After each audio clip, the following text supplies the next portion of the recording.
Perfect इलेक्ट्रॉनिक्सचे संपूर्ण automatic auto lecture bell आणि ऑटो राष्ट्रगीत प्लेअर सिस्टीम शाळा कॉलेजसाठी अत्यंत उपयुक्त.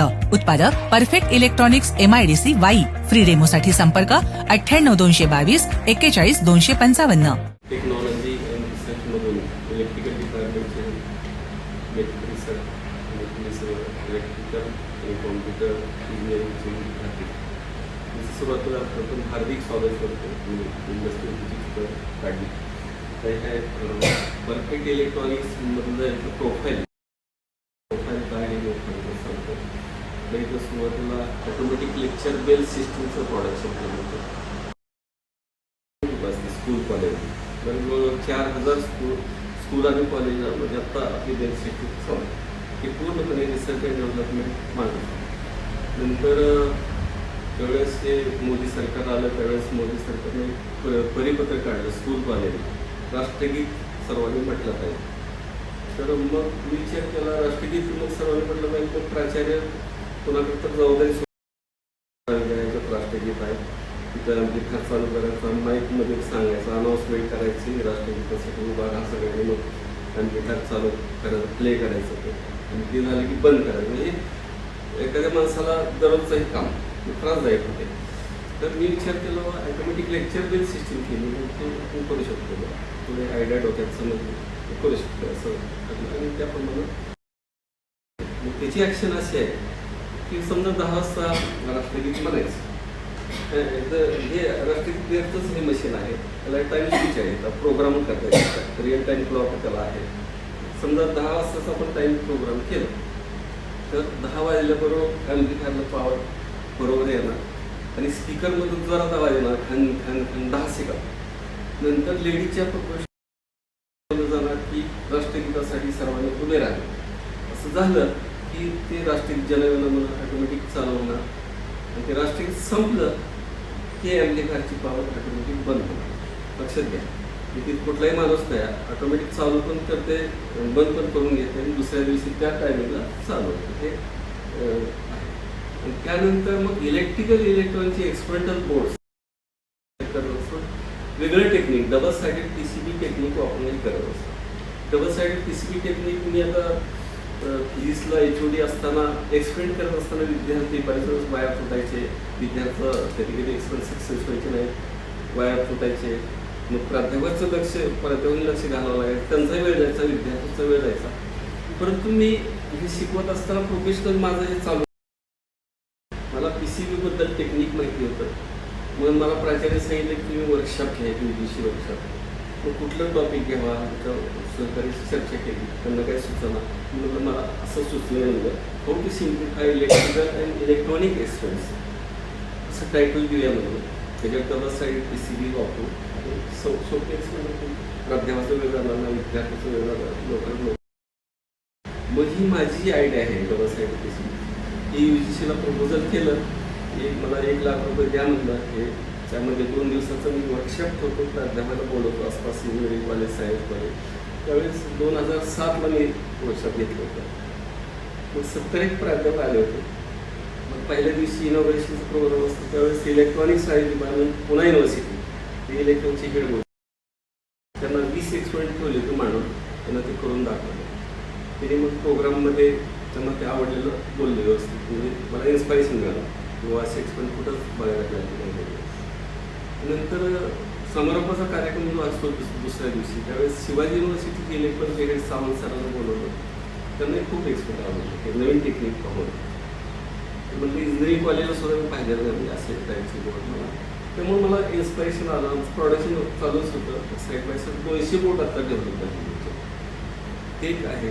आता मी तुम्हाला एक थोडं सांगतो एक 1 बाय 1 एक्सपेरिमेंट सुरू होतो. आता हे डबल साईड PCB जे टेक्निक जे आहे आता हे PCB ग्लास इपॉक्सी PCB आहे. त्याच्यावरचे हे जर खराब ऑक्सिडेशन झाले जर खराब दिसते तर ह्या PCB हे बॅक साईड हे जे फ्रंटला जे ट्रॅकिंग आहे तेच बॅकला पण आहे एक्झॅक्टली पॅरल. आणि ह्याचे जे होल आहे ना ते PTH होल आहे. PTH म्हणजे काय की मल्टीमीटरचं कंटिन्युटी टेस्ट वापरला एक प्रोब ह्या साईड लावला त्याच होलला दुसऱ्या साईड लावला तर कंटिन्युटी इथे लक्षात घ्या. म्हणजे होल सेम PTH म्हणजे प्लेटेड थ्रू होल, म्हणजेच कंडक्टिंग होल असतात थोडक्यात. तर ह्याचा वापर मी सुरू केलेला आहे. आता एक्सपेरिमेंट कसे सोपे झाले तुम्ही दाखवतो. आता एक्सपेरिमेंट करता तुम्हाला पॉवर सप्लाय लागतात 0 to 30 व्होल्ट 1 एम्पियर, बरोबर. तुम्ही हॅरी करता ॲम्प्लिफायरचा एक्सपेरिमेंट असेल विद्यार्थी प्रज्ञावर सांगतात 1 व्होल्ट तिथे सेट करा आणि ॲम्प्लिफायर टेस्ट करा. पण विद्यार्थ्यांना अशीच आहे 0 to 30 व्होल्ट ठेवायचं. त्यांना काय सांगते जास्त प्रिकॉशन घेत फिरवले किंवा सर्किटमधून धूर वगैरे येतं, पण ह्याच्यात वेळ होतो खूप जास्त. मग आम्ही काय केलं, 12 व्होल्टचा अडॅप्टर वापरलेला आहे आणि फिक्स व्होल्टेज. ह्याच्यात मार्केटमध्ये 12 व्होल्टचं अडॅप्टर तुम्हाला मिळतील, पण ते अनरेग्युलेटेड असतात. म्हणजे तुम्ही लाईट डिमर जर लावला इनपुटला 170 व्होल्टला दिलं आणि व्होल्टेज मोजलं तर मार्केटमधलं जो आहे ते तुम्हाला 9 व्होल्ट दाखवतं आणि 270 वाढवलं तर ते व्होल्टेज आता 16 व्होल्ट 9 ते 16 व्होल्ट व्हॅरी होतं. आता इथं आम्ही काय केलं आहे तर व्होल्टेज रेग्युलेटर वापरलं. 7812चा रेग्युलेटर आहे. त्यामुळं इनपुट व्होल्टेज 170 ते 270 व्हॅरी झालं तरी output voltage 12 volt. Practical electronic experiment आम्ही 12 व्होल्टवर घेतो. इव्हन ऑपरेशनल ॲम्प्लिफायरचे एक्सपेरिमेंट सुद्धा 12 व्होल्टवर. ऑपरेशनल ॲम्प्लिफायरचं ड्युएल पॉवर सप्लाय लागतं तुम्हाला माहिती आहे. 15,000 रुपये किंमत असते एकाची. आमचे हे 2 अडॅप्टर असले वापरले की ऑपरेशनल ॲम्प्लिफायरचे एक्सपेरिमेंट होतं. त्यामुळे हे सगळं इनोव्हेटिव्ह आहे. तुम्हाला साधं हे सर्किट दाखवतो सर्किट. आता हे लॉजिक गेटचं एक्सपेरिमेंट आहे. मग लॉजिक गेट पॉवर देतो. इथं बघा हे कनेक्टर आहे. इथं पोर्ट आहे. पोर्टमध्ये हे कनेक्टर असं बसवलं 12 व्होल्ट जातं. हे लॉजिक गेटचं एक्सपेरिमेंट आहे. आता तुम्हाला लॉजिक गेट म्हणल्यावर डिजिटल IC आली. मग तुम्ही म्हणाल 5 व्होल्ट लागते तुला, मग 12 व्होल्ट कसं काय दिलं. तर इथं आम्ही काय केलं आहे 5 व्होल्टचं जनरेटर वापरलेलं. 5 व्होल्ट दिलं. आता हे इनपुट त्याला असतात 2 इनपुट. जनरली आपण लॉजिक गेटचे एक्सपेरिमेंट करताना 2 इनपुट्स असतात. नॉट गेटला फक्त 1 इनपुट असतं.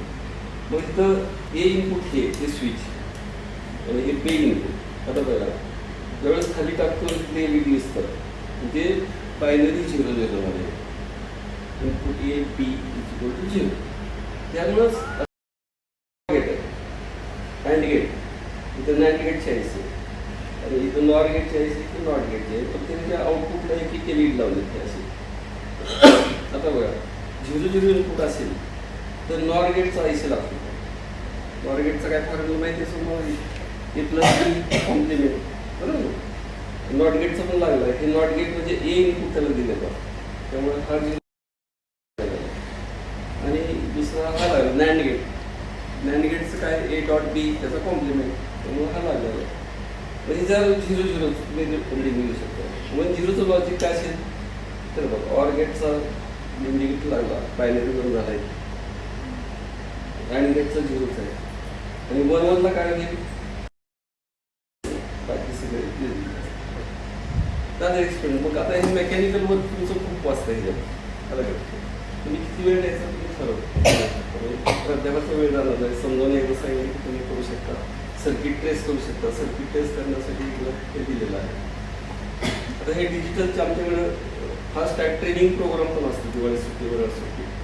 तर असे डिजिटल चार्ट एक्सपर्ट एक तास डिस्कशन असतं. अशा पद्धतीचं ट्रेनिंग आहे. मॅडम सांगतील समजा ट्रेनिंग. तर आता दुसरं जे आहे ऑटोमॅटिक क्लिअर तिथे एक टाईम स्विच आहे. पण त्या टाईम स्विचमध्ये बटन दिले. बटन दाबून आपण टाईम ॲडजस्ट करू शकतो आणि प्रॅक्टिकली प्ले करू शकतो. आता तुम्हाला हे आपण मॅन्युअली दाखवतो. प्रॅक्टिकली ऑटोमॅटिक आता टाईम झाले 11:06 मिनिटं. 11:06 मिनिटं ॲम्प्लिफायरला पॉवर ऑटोमॅटिक येत असते. तर मॅन्युअली मी दाबते.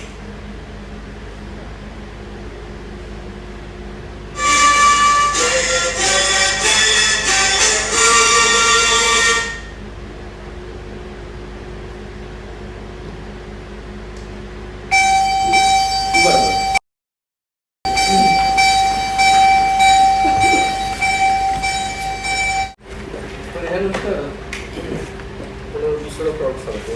Programmable single phase motor driver म्हणून आहे. त्यामध्ये टाईम स्विच वापरलेला आहे आणि तुमच्या असेल बंगल्यावर पाण्याची टाकी असेल तर पाण्याची टाकी जनरली आपण काय करतो मॅन्युअल स्विच ऑन करतो टाकी बंद करतो म्हणजे हे काम रेग्युलर झालं ना पण ते ऑटोमॅटिक जर करायचं म्हटलं तर पाण्याची टाकी किती वेळात भरते तेवढं जर माहिती झालं समजा 1 तासात भरती असं म्हणजे आपण समजू तर इथे प्रोग्राम करायचा किती वाजता मोटर चालू करायचं तुम्हाला ह्याच्यात प्रोग्राम करायचा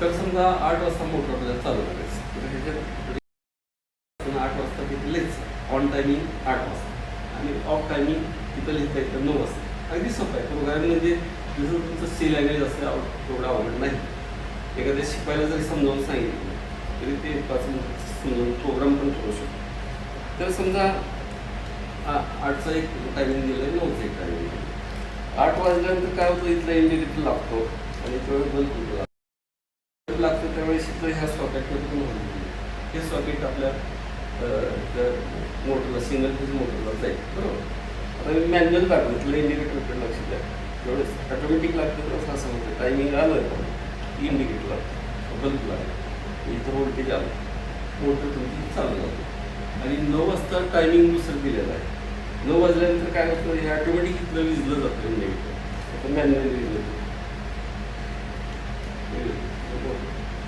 हे ऑटोमॅटिक मी पाणी टाकी करू शकतो हे जरा पहिला परीक्षा दुसरा परीक्षा म्हणजे सिक्युरिटी सिस्टीम जसं तो पोर्च लॅम्प असतो ना बंगल्यावर पोर्च लॅम्पला याचा आउटपुट आहे आणि ह्या टाईम स्विचमध्ये तुम्हाला 16 टाईम ड्युरेशन भरतो आता आपण पाण्याची मोटरसाठी किती ड्युरेशन भरलं ते 9 एकच टाईम ड्युरेशन भरलं ना तसे 16 टाईम ड्युरेशन पण ऑन आणि ऑफचं सांगायचं त्याप्रमाणे ऑन ऑफ होणार आता पोस्ट लॅम्पला जोडल्यानंतर संध्याकाळी 6:30 वाजल्या की आपण मॅन्युअली पोस्ट लॅम्प लावतो ना अंधार झाल्यामुळे तर तिथे मग पहिलं 6:30चं टायमिंग बघायचं मग झोपताना समजा 11 वाजता झोपत असेल तर पोस्ट लॅम्प आपण बंद करतो मॅन्युअली मग झोपतो म्हणजे ते काम आलं प्लस सिक्युरिटी सिस्टीम कशी लक्षात तर पहिलं टायमिंग 6:30 नंतर 11ला बंद होईल नंतर 11:30ला परत चालू नंतर 12ला परत बंद होईल नंतर 12:30ला चालू होईल असं अर्धा तास ऑन ऑफ तुम्ही प्रोग्राम तसं करू शकता की कुठपर्यंत करायचं 2 वाजेपर्यंत अर्धा तासाचा इंटरव्हल ठेवायचा चोरी होण्याची तर 2 ते 3:30 मध्ये त्यावेळेस गोड स्लीपमध्ये डीप स्लीपमध्ये आपण असतो आपल्या लक्षात येते मग अशा वेळेस काय करायचं टाईम ड्युरेशन ऑन ऑफचं 2च्या पुढं 2:15 चालू होईल तर 2:30ला बंद होईल 1 मिनिट चालू होईल असं 15 मिनिटाचं हे टाईम ड्युरेशन करायचं किती वाजेपर्यंत नंतर मग तुम्ही 5 वाजेपर्यंत 6 वाजेपर्यंत टाईम ड्युरेशन भरू शकता त्याप्रमाणे ते वर्क केलं तुम्ही समजा गावी गेला काही सिस्टीम लावून तर चोर काय करणार तर 15 मिनिटात आली पोचला दिसतो तो लगेच तुम्ही विचार करणार मी कोणती जागा झालेली आणि पावता जागा झाला म्हणजे झोपायला अर्धा तास लागला कमीत कमी त्यामुळे ते प्रयत्न सोडून द्या सिक्युरिटी सिस्टीम करू शकतो दुसरं 3 फेज मोटर ड्रायव्हर म्हणजे 3 फेजची मोटर ड्रायव्हर ऑटोमॅटिक चालू होणार 3 फेज मोटर 3 फेज मोटर तुम्ही बघितलं शेतामध्ये असतो तर ते मॅन्युअली हिरवं बटन दाबले की मोटर चालू होते माहीत तुम्हाला लाल दाबले की बंद होतं आता हे मी आता सगळ्यांना सांगितलं हाँगकाँगला मी हे पेपर रिसर्च पेपर प्रेझेंट केला आहे प्रॉडक्ट एक काढलेलं आता 3 फेज मोटरला स्टार्टर असतो बरोबर हिरवा बटन आपण दाबतो म्हणजे काय करतो तिथले जो जे 2 कॉन्टॅक्ट असतात एक पट्टी असते पट्टी अशी दाबली ती पट्टी 2 कॉन्टॅक्टला शॉर्ट होते फळासाठी आणि आतला रिलेवरून मोटर चालू तर काय केलं लक्षात घ्या मी कंटिन्यू टेस्ट ठेवला आता एक रिलेस लावलेला कंटिन्यू टेस्ट ठेवलं आता आपण उदाहरण हेच घेऊया की 8 वाजता 3 फेज मोटर चालू झाली सकाळी आणि 9 वाजता मोटर ऑटोमॅटिक बंद होते तसे तर 16 टाईम ड्युरेशन लागतं तर ते सॅम्पल सांगतो. आता तुम्हाला सांगितलं की मीटर लागला की इथं काय होतं, हे 2 वायर जे आहेत ते आपल्याला हिरवं जे स्विच आहे ना त्याला 2 टर्मिनल डायरेक्ट हे 2 वायर त्या 2 टर्मिनल लावायचे. आता रिले आहे लक्षात घ्या, तो रिले ऑन झाला की ह्या 2 वायरमध्ये कंटिन्युटी येते थोड्या वेळासाठी 5 सेकंदासाठी. मग आता आपल्याला बघायचं आहे की हा इंडिकेटर लागला की ह्याच्यात कंटिन्युटी आलेला आवाज आला पाहिजे, बंद झाला पाहिजे. ते बघूया म्हणजे 8 वाजता समजा हा इंडिकेटर लागेल.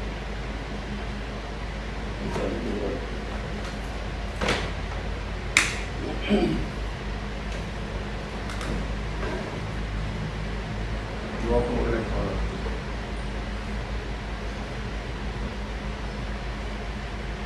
चालू करतो आवाज येतो, 5 सेकंदाने आवाज बंद होईल. म्हणजे हिरवं बटन दाबल्याचं ॲक्शन मिळाली. आता मोटर प्लीज चालू आहे. आता हे 8चं टायमिंग ह्याच्यात भरलेलं असेल तर 9चं टायमिंग ह्याच्यात भरायचं असतं. इथं 9 वाजले ह्या घड्याळात ती इथला इंडिकेट लागतो.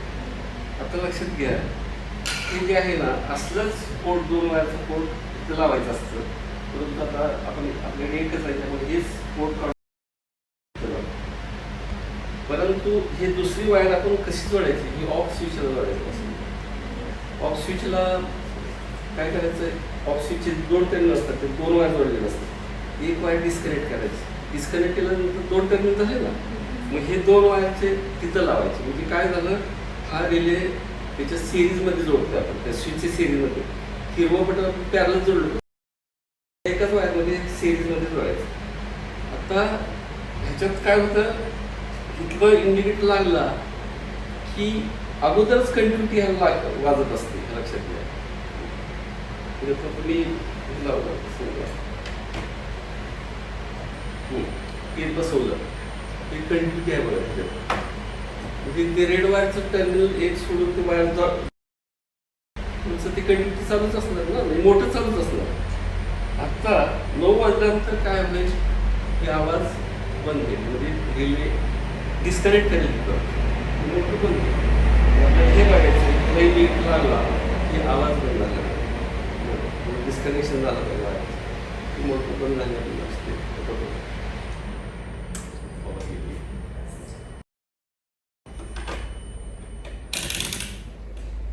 ठीक आहे ना, पावर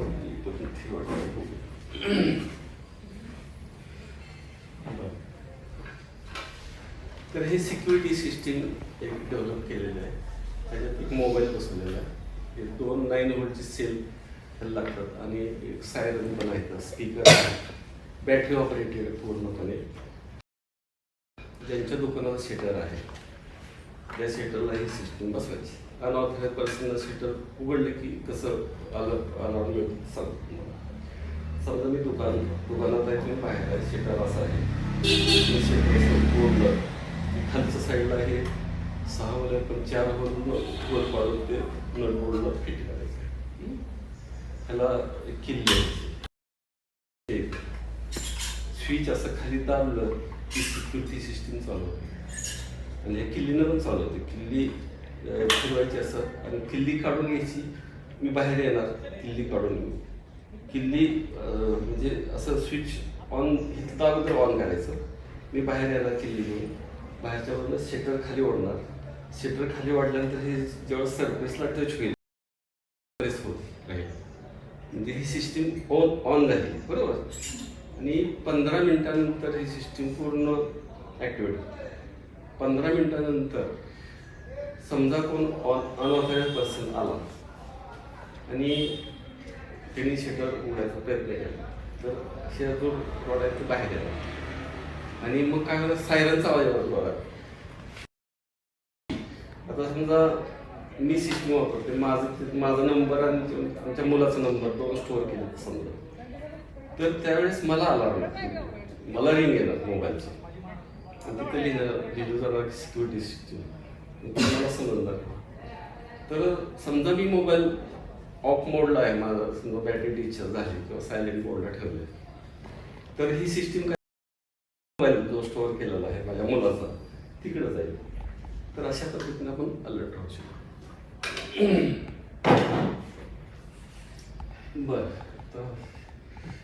ग्राफिक्स आहे, त्याला पॉवर लागेल. आता तुम्ही मेजरिंग तुम्ही सर्रास अनुलंब मीटर वापरले असतील बरोबर, गोल असतात त्याला काटा असतो. आता आम्ही डिजिटल केलेलं आहे, कुठलं पण तुमचा रेंज सांगा डिजिटल मीटर हे केलेलं आहे. आता ह्याच्यात आमची आयडिया काय आहे, आम्ही मल्टीमीटरचा वापर केला आहे.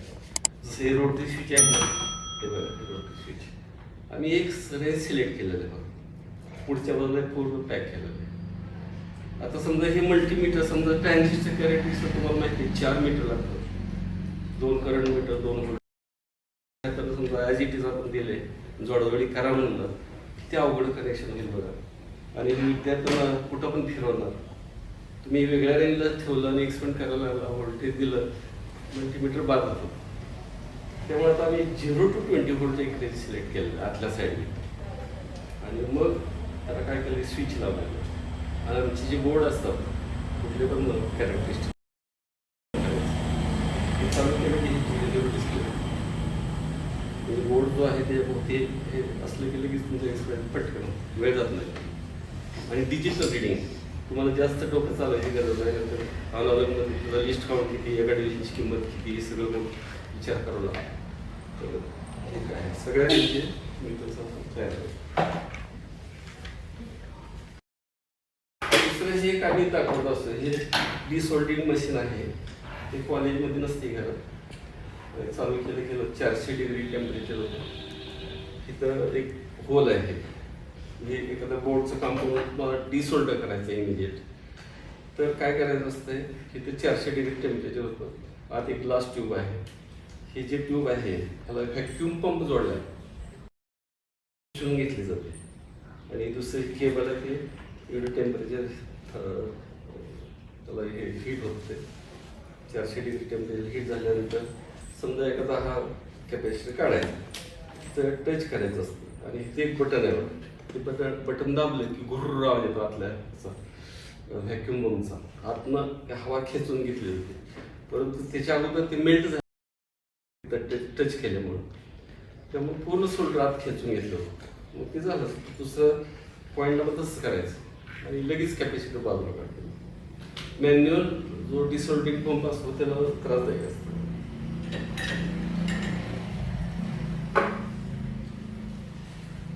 बरं, ह्यानंतर तुमचं नॉर्टन्स थेरमचं मी काढून ठेवलं होतं सेटअप. नॉर्टन्स थेरमचं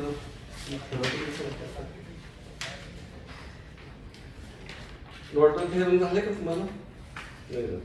नॉर्टन थेरमचं एक सर्किट डायग्राम दाखवली, त्याला मग दिसणार नाही, नंतर सगळ्यांनी दाखवणार आहे. मग इथं हे नेटवर्क सर्किट असते. नंतर त्यातलं बॅटरी काढून आपण direct resistance, equivalent resistance, Norton equivalent resistance मिळेल. नंतर तुम्हाला शॉर्ट सर्किट करंट घ्यायचा असतो. नॉर्टन शॉर्ट सर्किट करंट, नंतर नॉर्टन करंटच म्हणतात, तर ते मेजर करायचं असतं. आणि नंतर मग इक्वॅलेंट सर्किट आपण बनवायचं असतं. इक्वॅलेंट सर्किट बनवल्यानंतर आपण आउटपुटला वेगळ्या रेजिस्टन्सला व्होल्टेज V1 V2 हे सर्व पर्सेंट दाखवणार नंतर. आता हे अलेक्सा जो आहे, अलेक्सा तुम्हाला माहिती आहे काय? ते अलेक्सा बद्दल माहिती आहे तुम्हाला? अलेक्सा मध्ये AI आहे ना, आर्टिफिशियल इंटेलिजन्स. तुम्ही AI कोण कोण वापरते, म्हणजे कुठलं ॲप वापरते तुम्ही? Chat GPT. अरे चांगला आवाज असतं, 2 वर्षापूर्वी कोणाच माहित नव्हतं. बरं, मला हा सांगा, चॅट जीपीटी आणि तुमचं गुगल सर्च, कुठलीही माहिती मिळवायची ना गुगल सर्च आहेच की, मग चॅट जीपीटी कशाला वापरतो? Yes, very good. म्हणजे चॅट जीपीटीनं पर्टिक्युलर पाहिजे तेवढे एकच गुगल सर्चला अनेक आन्सर मिळेल. समजा आता ओम्स लॉ आपण विचारलं, तर ओम्स लॉ वेगवेगळ्या लेखकानं वेगवेगळ्या पद्धतीने एक्सप्लेन केलं, सगळे दिसते तुम्हाला. परंतु त्यातलं कुठलं सिलेक्ट करायचं? स्टँडर्ड तुम्हाला पाहिजे चॅट जीपीटी, तर चॅट जीपीटीनं बरोबर तेवढंच तुम्हाला. दुसरं जेमिनी आहे काय? आता तुम्हाला पहिलं कसं, आता रिसर्च प्रोजेक्टला फार सोपं करायचं असेल तर तुम्ही प्रोजेक्टचं नाव लिहायचं सगळं तुम्हाला रेडीमेड मिळेल.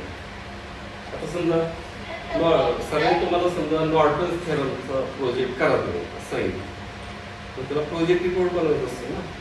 तुम्ही ChatGPT किंवा जिमिनी ॲपला असं लिहिलं project report of Norton theorem, sir तुम्ही इंट्रोडक्शन वगैरे सगळं जे पॉईंट ॲज जी टी तुम्ही वापरू शकता. मेजॉरिटी काही मायनर चेंजेस तुम्ही करू शकता अभ्यास. परत दुसरं मला आणखी जे महत्त्वाचं जाणवलं ते UGCला रिसर्च प्रोजेक्ट 4 हे तुम्हाला सांगितलं असतं. रिसर्च प्रोजेक्ट बनवायचं त्यांचं प्रपोजल करायचं खूप अवघड आहे, तर वेळ खूप जायचा माझा. आता UGC research proposal for so and so टायटलचं नाव आहे. UGC रिपोर्टला जे प्रपोजल लागतं ना ते प्रपोजल सगळंच मॅटर आहे. त्या डोकं चालवायची गरज नाही, इतकं सोपं आहे ChatGPT. बरं आता हे आहे आपण चालू करू.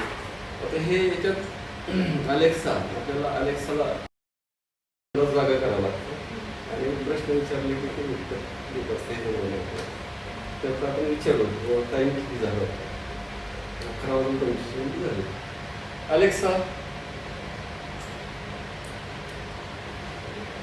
Alexa stop. लाईट आल्यानंतर रिसिटिंगला थोडं वेळ लागतो. पावर आल्याबरोबर लगेच चालू होत नाही, तुला वायफायला ते कनेक्ट व्हावं लागतं.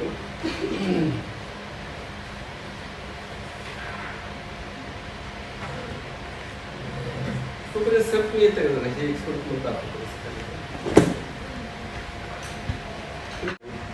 Alexa, what is time now? The time is 11:29. बरोबर आहे. टेम्परेचर विचारू. Alexa, what is temperature now? Right now, in Way, Satara, Maharashtra, it's 28 degrees Celsius. तर अलेक्साला हे विचारू. Chief minister of Maharashtra. Alexa, who is Chief Minister of Maharashtra? The Chief Minister of Maharashtra is Devendra Fadnavis. Alexa, who is Prime Minister of India? The current Prime Minister of India is Narendra Modi. Alexa, how many states are in India? India has 28 states, including Andhra Pradesh, Arunachal Pradesh, Assam, Gujarat. Alexa, how many countries are in the world? There are 195 countries in the world today. This total comprises 193 countries that are member states of the United Nations and 2 countries that are non-member observer states, Vatican City and the state of Palestine. Okay. Alexa, what is distance between Earth and The moon is 382,900 kilometers away from Earth. लक्षात असे universal प्रश्न ते सगळे feel केलेले असतात. Even आता मागच्या वर्षी म्हणजे ज्यावेळेस आपण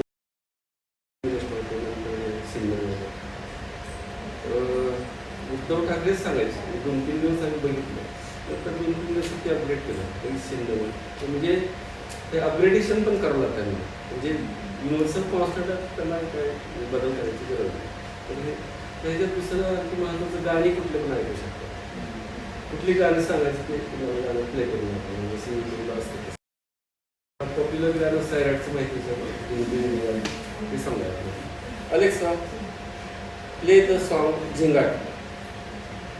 Zingat by A.J. Gugavle and Atul Gogarbala from Geo Sabu. He's been training all his life for this. He's given up everything. He's fallen, broken, risen again. Every drop of sweat, every restless night, just for hunger, for gold. Satyam, why so much magajmari? Just order on Instamart, na? This Dhanteras get gold coins in just 10 minutes. आता volume मला वाढवायचं तर मी कसं म्हणणार? Alexa, increase volume by 2. 1 step 2 step मध्ये वाढवू शकतो.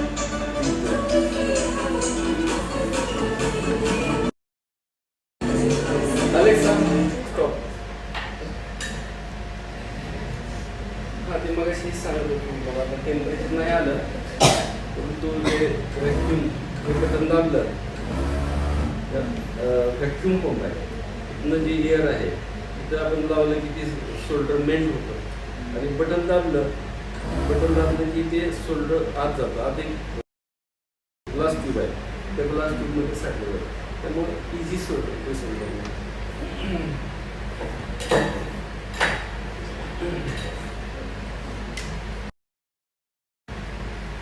तर ह्यामध्ये DSO आहे व्होल्टेज शिफ्ट जनरेटरचं आहे आपण 12 volt सप्लाय लावलेलं आहे आणि DSO चालू करतो. आता CROचं तर प्रोडक्शन सुरुवात केली तुम्हाला आता CRO जो आहे 20,000ला मिळत होता तर 40,000 झाला CRO आणि DSO जो 20,000ला झाला तर DSOचं प्रमाण जास्त प्रोडक्शन त्यामुळे आता DS वापरतो DSO जरा प्लस 3,000 खराब झालं चालू केलं. हा एक्सपेंड आहे व्होल्टेज शिफ्ट जनरेटर व्होल्टेज दिलं आणि त्याचं आउटपुट आपण CROला लावलेलं तुम्हाला माहिती आहे स्वॉटोव्हिओ जनरेटर असतो व्होल्टेज शिफ्ट जनरेटर म्हणजे कंपनीने डेव्हलप केलेला आहे यामध्ये टेन्सिटचा वापर केलेला आहे हा PRR मोशन सायरन आहे आणि आउटपुटला ॲज अ लोड म्हणून सायरन कनेक्ट केलेला आहे. या टेन्सिटमध्ये रिअल टाईम क्लॉक सेट करण्याची फॅसिलिटी आहे. तर तिथं मोशन सेन्सर लावलेला आहे आणि वरती फ्लड लॅम्प आहे आणि शेजारी कॅमेरा आहे. तर आमच्या कंपनीची वेळ सकाळी 8:30 ते 5 अशी आहे आणि ही सिस्टीम 6 वाजता ॲटोमॅटिक ॲक्टिव्ह होते. तर यामध्ये आम्ही 6 ते सकाळी 8 असा प्रोग्राम केला. तर या ड्युरेशनमध्ये जर अनऑथराइज पर्सनने कंपनीमध्ये एंट्री केली तर पहिल्यांदा त्या कॅमेऱ्यामध्ये त्याचा फोटो कॅप्चर होतो आणि सायमल्टेनियसली हा सायरन ऑन होतो. तर आता तुम्हाला सर्वांना टर्न व्हायचं आहे आणि फ्लड लॅम्पवरती कॉन्सन्ट्रेट करायचं.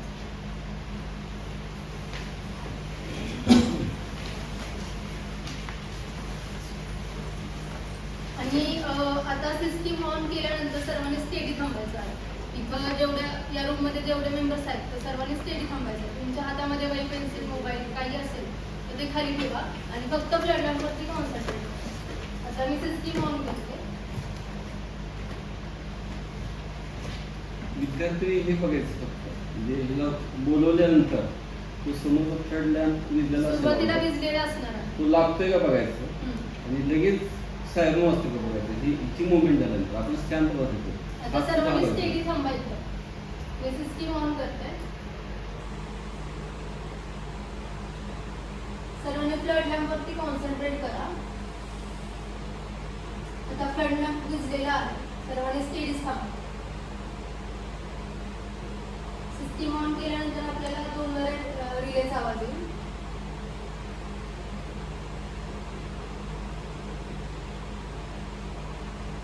कोणत्याही प्रकारची हालचाल करायची नाही, मान हलवायची नाही, हात हलवायचे नाही.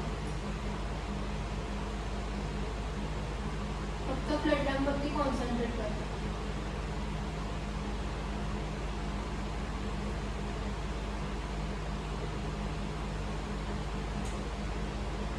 आता पहिला रिलेचा आवाज झाला आहे. सर्वांनी स्टेडी थांबा.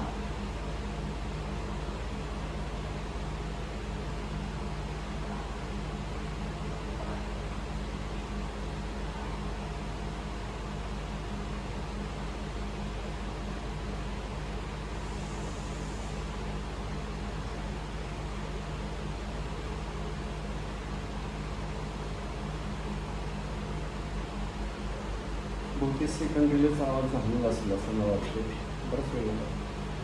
अजून 20 सेकंद फक्त स्टेडी थांबा. त्यानंतर मी वैष्णवीला कॉल करेन. नंतर 20 सेकंद स्टेडी थांबायचं.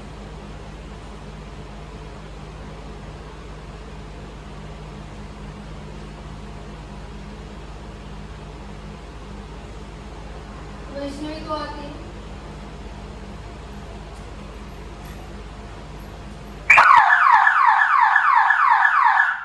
फ्लड लॅम्प अगोदर लागला म्हणजे चेहरा एलिव्हेट होण्यासाठी सायरन. तर आता आपण सगळे ह्युमन बीइंग इथं स्टेबल थांबलो होतो. तर आपलं डिटेक्शन इथे पायरो सेन्सरने केलं. जे मुव्हेबल असतात त्याचं डिटेक्शन फक्त होतं. आता यामध्ये जर ॲनिमल वगैरे आले तर त्याचं डिटेक्शन होणार.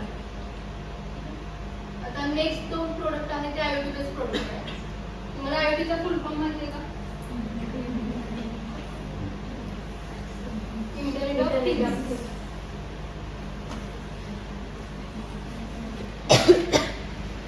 हा IoT बेस्ड वायफाय कॅमेरा आहे. त्याला 5 वोल्ट सप्लाय अप्लाय केलेला आहे. इथे आमचं BSNLचं राउटर आहे, त्याच्याशी कॉन्फिगरेशन करून घेतलेलं आहे. तर या कॅमेरा समोरील व्ह्यू मी जगात कुठेही असेल तर या मोबाईलच्या साहाय्याने पाहू शकतो. तर आता जी कॅमेराची पोझिशन आहे ती तुमच्या बाजूला आहे. इथे तुम्ही पाहू शकता की कॅमेऱ्याची जी पोझिशन आहे तर ती या साईडला आहे आणि त्याच्या समोरचा जो व्ह्यू आहे तो मला मोबाईलमध्ये दिसत आहे. आता मला राईट साईडचा जर का व्ह्यू पाहायचा असेल तर मी तर सिम्पली राईट साईडला ट्रॅक करणार.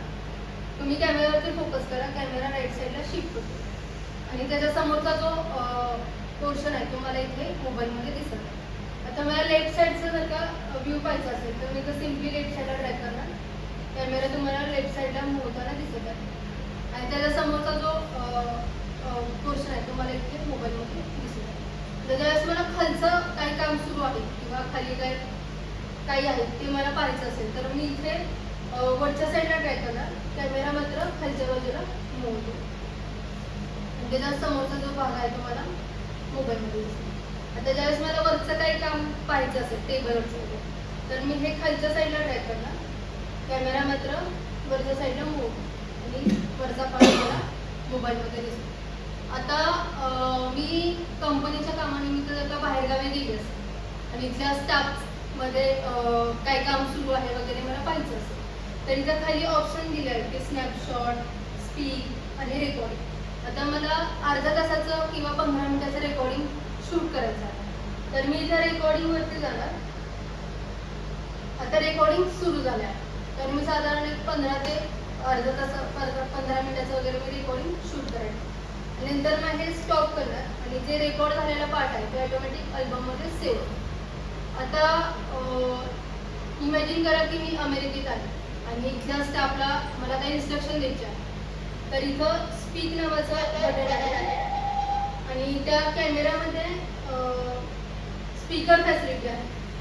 तर इथं हे माईक आहे, स्नॅपशॉट आहे. तर स्नॅपशॉट आहे तो काही काम सुरू करताना जर मला फोटो काढायचा असेल तर हा स्नॅपशॉटवरती क्लिक करायचा आणि फोटो कॅप्चर होतो आणि अल्बममध्ये सेव्ह होतो.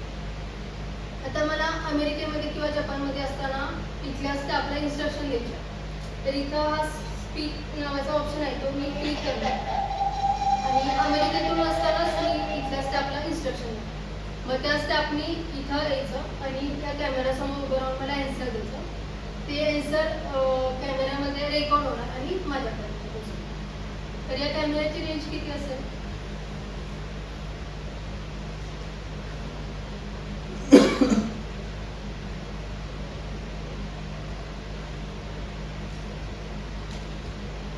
या कॅमेऱ्याची रेंज अनलिमिटेड आहे. आता आपण कॉलेजमध्ये प्रोजेक्ट वगैरे करतो की इलेक्ट्रॉनिक बेस, आर्डिनो वगैरे, रास्पबेरी पाय बेस. तर यामध्ये IoT बेस्ड म्हणजे इंटरनेटशी निगडीत आहे, म्हणजे इंटरनेटवरती आधारित असतात. तर त्याची जी रेंज असते ती अनलिमिटेड असते. आता नेक्स्ट प्रोडक्ट आहे तो 4 channel remote control kit. Remote control किटचा सेटअप आहे. हा लॅम्प 1 आहे, हा लॅम्प 2 आहे, हा लॅम्प 3 आहे आणि हा लॅम्प 4 आहे. तर यामध्ये आम्ही ESP कंट्रोल कार्डचा वापर केलेला आहे. इथे आमचा BSNLचा राउटर आहे त्याच्याशी कॉन्फिगरेशन केलेलं आहे. तर हे लॅम्प आणि या मोबाईलच्या साहाय्याने हे लॅम्प मी जगात कुठेही असेल तर हे ऑन ऑफ करू शकतो. तर इथे तुम्ही सुरुवातीला पाहू शकता की हे सर्व जे लाईट आहेत ते ऑफ आहेत. पुढे दिसेल. तर आता हा लाईट 1 ऑन केला की हा लॅम्प 1 ऑन होईल. तर मी पहिल्यांदा 1 ऑन करते. लाईट 1 ऑन झाला. आता लाईट 2 ऑन करते. लाईट 2 ऑन झाला. खाली आहे तो लाईट 3 आहे. लाईट 3 मी ऑन केला. लाईट 3 ऑन झाला. लाईट 4 ऑन केला. लाईट 4 ऑन केला. तर आता तुम्हाला असं वाटेल की मी फक्त शेजारी उभे राहून ऑन ऑफ करू शकते. तर असं नाही, मी जगात कुठेही जरी असेल तर या मोबाईलच्या साहाय्याने हे लॅम्प ऑन ऑफ करू शकतो. आता आपल्या सर्वांच्या घरी TV असतात आणि त्या TVला रिमोट असतात. तर त्या रिमोटची रेंज 15 मीटर किंवा 25 मीटरपर्यंत असते. तर यामध्ये आम्ही ESP कंट्रोल कार्डचा वापर केलेला आहे आणि IoT बेस्ड प्रोजेक्ट आहे. तर याची जी रेंज आहे ती अनलिमिटेड आहे. तर आता मी 1 बाय 1 एक एक लॅम्प ऑफ करते. आता लाईट 1 ऑफ केला, लाईट 1 ऑफ झाला, लाईट 2 ऑफ केला, लाईट 2 ऑफ झाला, तर लाईट 3 ऑफ केला, लाईट 3 ऑफ झाला, लाईट 4 ऑफ केला, लाईट 4 ऑफ केला. हे तुम्ही मिनी प्रोजेक्टसाठी सुद्धा हा प्रोजेक्ट घेऊ शकता. Lecture bell system. आता हे ऑटोमॅटिक लेक्चर बेल सिस्टमचं बेल ड्रायव्हर आहे. तर यामध्ये 3 मॉडेल्स आहेत. एक 16 टाइम्स मॉडेल आहे, दुसरा 32 टाइम्स मॉडेल आहे आणि 64 टाइम्स मॉडेल आहे. 16 टाइम्स मॉडेल ज्या स्कूल किंवा कॉलेजला मंडे टू सॅटर्डे सेम आहे त्यांच्यासाठी 16 टाइम्स मॉडेल सुटेबल आहे. तर आम्ही ज्युनियर कॉलेजसाठी सुद्धा 16 टाइम्स मॉडेल इन्स्टॉल करतो. त्यानंतर 32 टाइम्स मॉडेल आहे. तर त्यामध्ये इंग्लिश मिडियम स्कूल किंवा हायस्कूलचे टाईम इव्हेंट्स जास्त असतात किंवा काही स्कूलचं time table Monday to Friday same असतं आणि सॅटर्डेसाठी वेगळं असतं. मग अशा स्कूलसाठी 32 टाइम्सचं मॉडेल डिझाईन केलं आहे. हे टॉप मॉडेल आहे. 64 टाइम्स यामध्ये प्रोग्राम करतात. आता गव्हर्नमेंटचं जे स्कूल आहे त्यांचं टाईम इव्हेंट्स जास्त आहे, नंबर ऑफ टाईम इव्हेंट्स त्यामध्ये जास्त असतात. मग त्यामध्ये मंडे टू थर्सडेचा साठी जे टाईम इव्हेंट्स आहेत ते ठराविक आहेत. त्यानंतर फ्रायडेसाठी वेगळे आहेत आणि सॅटर्डेसाठी त्यापेक्षा वेगळे आहेत. मग या टाईम स्विचमध्ये day mode Monday to Wednesday असा आहे आणि टाईम टेबलमध्ये मंडे टू थर्सडे असा डे मोड आहे. मग मंडे टू वेन्सडेसाठी जे टाईम इव्हेंट्स आम्ही प्रोग्राम करणार तेच टाईम इव्हेंट्स सेम थर्सडेसाठी देणार आणि फ्रायडेसाठी सेपरेट यामध्ये आम्ही प्रोग्राम करतो आणि सॅटर्डेसाठी यामध्ये करतो. तर इथे पाहू शकता की यामध्ये आम्ही 2 टाईम स्विचचा वापर केला आहे. इथं आउटपुट सॉकेटमध्ये आपल्याला ही बेलची पिन बसवायची असते आणि इथे पॉवर इंडिकेटर आहे. हे प्रेस टू रिंग बेल आहे आणि इथं खाली फ्यूज सॉफ्ट आहे. तर हा प्रेस टू रिंग बेलचा वापर कधी होतो की या टाईम स्विचमध्ये जे प्रोग्राम केले आहेत त्याच्या व्यतिरिक्त जर आपल्याला बेल वाजवायची असेल तर आपण हे प्रेस टू रिंग बेलचा वापर करतो. ठीक आहे, तर मी तुम्हाला इथे 4 सेकंद आणि 6 सेकंदसाठी बेल वाजवून दाखवते. तर हे मॅन्युअल बटन एकदा प्रेस केलं की या डिस्प्लेमध्ये जी हॉरिझॉन्टल लाईन आहे ती ऑन मोडवरती आणि बेल वाजते.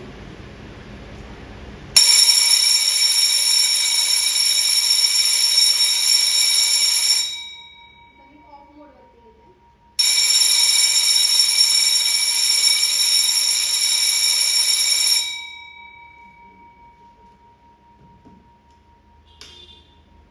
नेक्स्ट डेमो आहे तो ट्रान्सफॉर्मर.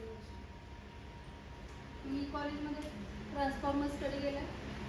इलेक्ट्रिक डिपार्टमेंटला ट्रान्सफॉर्मर सगळ्यांनाच आहेत. आता मिनी प्रोजेक्ट मला वाटतं बऱ्यापैकी सगळ्यांनाच आहे.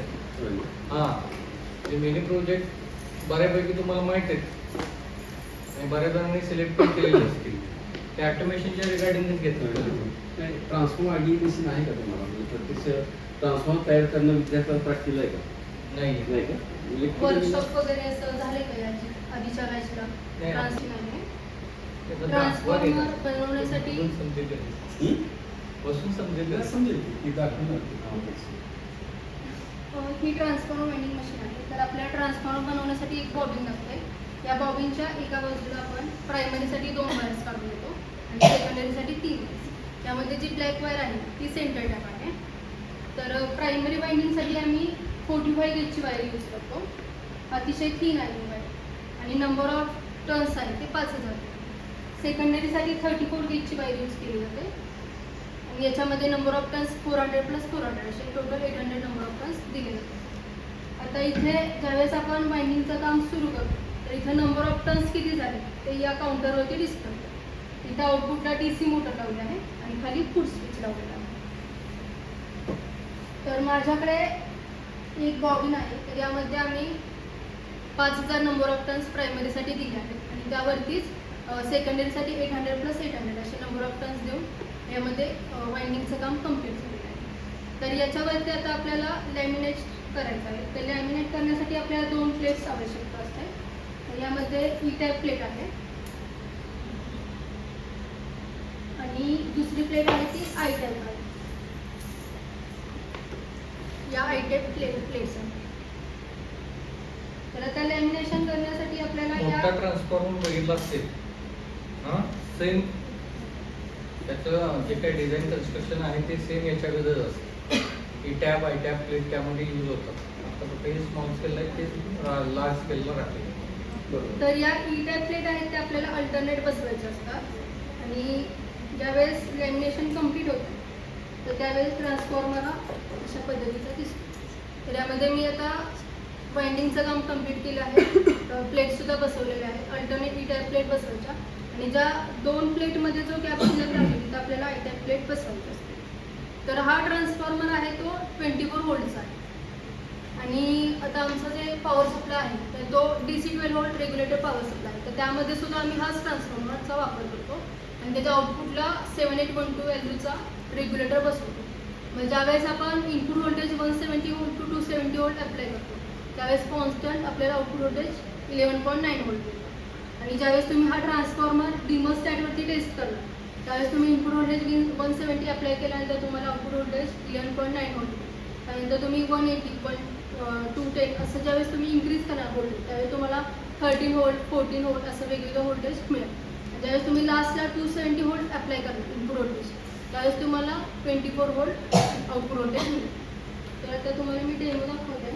तर हा रॉड ज्यावेळेस मी लेफ्ट साईडला टाकला त्यावेळेस वाइंडिंग होतो लेफ्ट साईडला बॉबिंग करतो.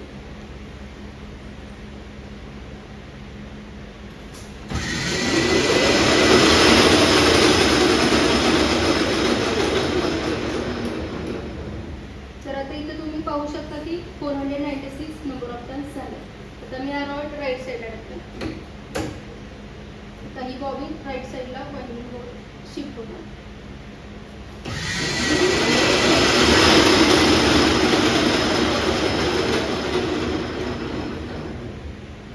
आता इथे तुम्ही पाहू शकता की 607 नंबर ऑफ टर्न झाले.